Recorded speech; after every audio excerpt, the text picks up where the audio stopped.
Assalamualaikum Bu.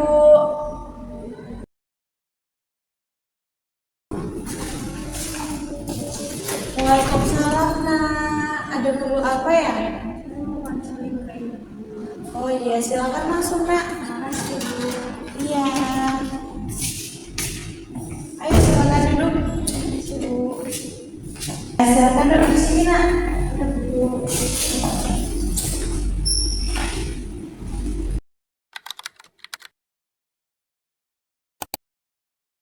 Ngomong-ngomong, kamu kelihatannya tegang banget Nak pagi ini. Apa yang lagi dipikirin? Ya Bu, saya merasa ada masalah dari ini dan saya masuk ini. Nah, sebelum masuk ke pembicaraan kita kenalan terlebih dahulu ya dengan direktur. Kalau boleh tahu nama lengkapnya siapa? Saya pada dapat Bu bisa dimakai. Nama yang bagus. Kalau begitu sekarang Ibu memperkenalkan diri ya.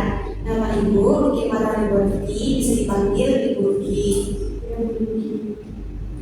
Kori, kalau boleh tahu sekarang ada di kelas berapa ya? Saya kelas 12.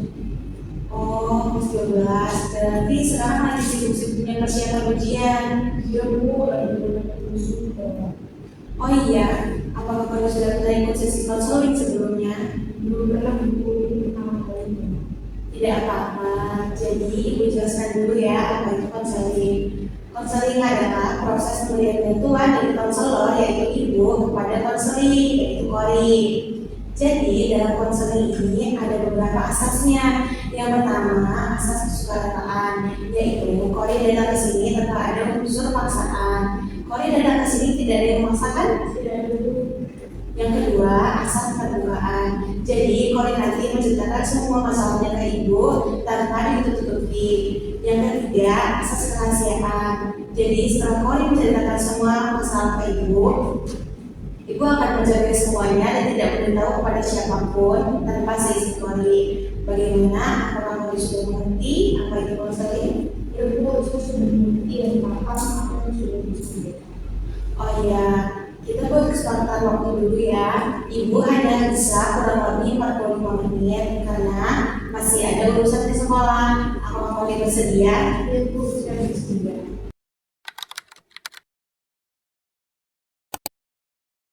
Bagus, kalau begitu sekarang Ibu persilakan Kori untuk mulai menceritakan apa yang sedang Kori rasakan.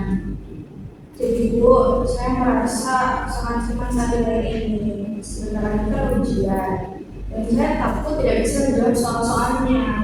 Kadang saya sampai sulit tidur memikirkannya Bu.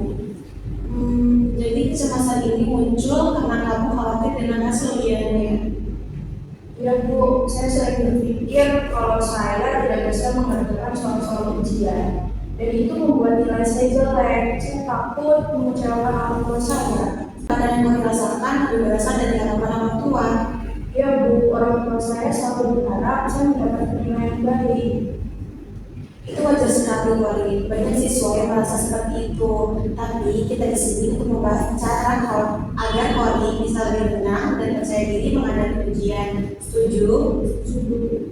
Nah, sekarang kita coba pahami lebih dalam ya Kori. Kamu tadi bilang kalau kamu takut nilai ujianmu jelek dan khawatir mengecewakan orang tua. Apa yang biasanya terlintas di pikiranmu ketika merasa cemas seperti itu? Biasanya saya membayangkan hal buruk Bu, misalnya tidak bisa jawab soal ujian, terus nilai saya jelek, lalu orang tua saya kecewa. Saya takut mereka berpikir kalau saya itu malas. Jadi pikiranmu sering dipenuhi oleh skenario buruk tentang masa depannya. Ya Bu, bahkan kadang sebelum mulai belajar, pikiran itu sudah muncul dan saya jadi tidak semangat. Wajar sekali Nak, itu yang disebut sebagai kecemasan prediktif. Kamu terlalu fokus pada kemungkinan buruk yang belum tentu terjadi. Tapi sebenarnya dari cerita kamu tadi, kamu sudah berusaha belajar kan? Ya Bu, saya sudah belajar, tapi kadang merasa itu belum cukup.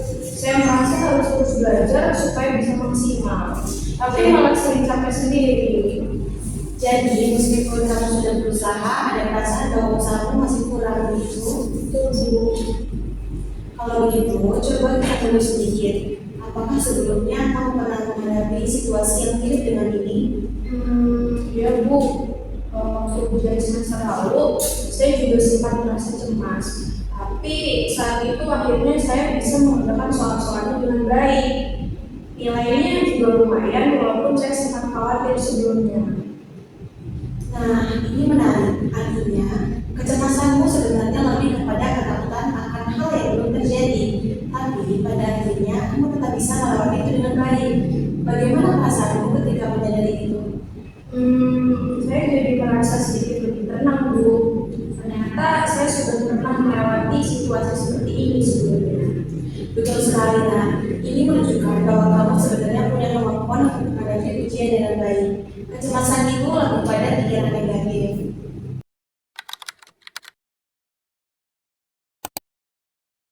Sekarang, Ibu akan memberikan beberapa langkah yang bisa dicoba untuk mengatasi kecemasan ini. Bagaimana? Baik Bu, saya siap mencoba. Pertama, setiap kali kau merasa cemas, cobalah teknik pernapasan sederhana. Tarik nafas dalam-dalam lewat hidung, tahan 5 detik, lalu hembuskan perlahan. Ulangi 3-5 kali sampai tubuh merasa lebih rileks. Baik Bu, saya akan mencobanya nanti. Bagus. Kedua, buat jadwal belajar yang lebih teratur. Jangan terlalu banyak belajar sekaligus. Fokuslah pada satu mata pelajaran dalam satu sesi belajar selama 30-40 menit. Lalu istirahat sekitar 10 menit sebelum pindah ke pelajaran lain. Itu mungkin akan membantu Bu. Saya biasanya belajar terlalu lama tanpa istirahat dan akhirnya malah. Tepat sekali, tubuh dan pikiran butuh istirahat agar tetap fokus. Oh iya, satu lagi, hindari belajar sampai larut malam. Tidur yang cukup sangat penting agar pikiranmu segar saat jalan ujian. Baik Bu, saya akan mencoba lebih disiplin dengan waktu belajar saya. Langkah terakhir, ubah cara pandang terhadap ujian. Daripada memikirkan kemungkinan gagal, fokuslah pada usahamu, katakan pada dirimu sendiri, saya sudah berusaha semampu saya dan itu sudah cukup. Itu benar Bu, saya terlalu fokus pada hasil, padahal usaha saya juga penting. Tepat sekali, ingatlah tidak ada yang sempurna dan semua orang punya keterbatasan. Yang terpenting kamu sudah berusaha sebaik mungkin. Sekarang, Ibu ingin mencoba teknik pernapasan bersama kamu. Kita lakukan bersama ya. Baik Bu. Pertama, mari duduk rileks dan nyaman. Sudah? Sekarang tarik nafas dalam-dalam lewat hidung. Tahan selama 5 detik lalu hembuskan. Ayo tarik nafas. Hembuskan. Kita mulai lagi ya. Tarik nafas. Hembuskan. Nah, tarik nafas, tahan lalu hembuskan. Sudah kalian lakukan. Bagaimana rasanya? Rasanya lebih tenang Bu, badan saya juga lebih rileks. Bagus sekali. Ini teknik yang bisa dilakukan kapan saja, terutama sebelum mulai belajar atau merasa cemas. Berhubung Ibu harus ke sekolah, kita akhiri sesi konseling ini ya. Kalau nggak ada waktu, nanti bisa hubungi Ibu saja. Kita buat jadwal untuk sesi berikutnya. Baik Bu.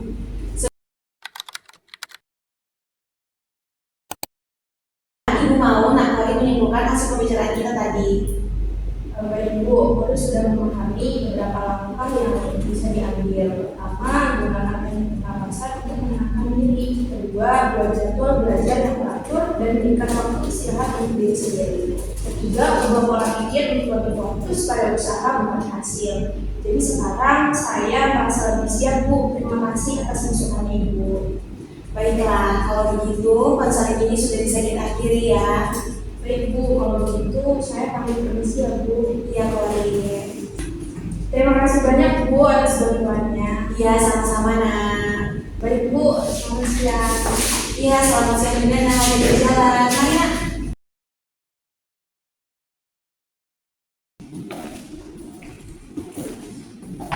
Hati-hati di jalan nak. Bu, mari. Iya.